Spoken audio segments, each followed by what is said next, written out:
Məncə artıq sözə ehtiyac yoxdur. Görüntü hər şeyi izah edir. Bir qaşıqla yeyib dayanmaq mümkün deyil. Yumşaq keksli, kremli şirniyyat istəyirsən, elə isə bu resept sənin üçündür. Yumurtaları ağlanaraq mikserlə çırpıram.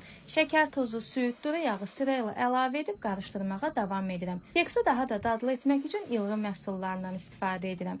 Hər bir qablaşmada hədiyyəlidir, biləsiz. Qabartma, vanil, kakao, un qatıb qarışdırıram. Xəmiri yağladığım listə boşaldıb isitdiyim 180 dərəcəli sobaya yerləşdirirəm.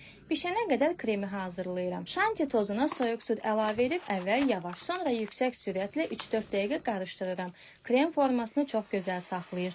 Bişən keksin orta hissəsinin üstünü çıxarıb üzəri üçün ovuntu edirəm. Kek soğuyandan sonra boş qalan hissəyə banan dilimləri düzüb hazırladığım kremi bərabər yayıram. Ovuntunu hər tərəfinə səpirəm. Keks içində nə ağır, nə də quru dad var. Bu arada sizə bir xəbərim var. Sevdiyim ilğim məhsullar aldığın çeki sandıq tətbiqinə yükləyib 3% keşbek qazana bilərsən. Həm də ədəvini geri alırsan. Sona qədər gəldinsə, yeni reseptlərdən xəbərdar olmaq üçün səhifəni izləməyə al.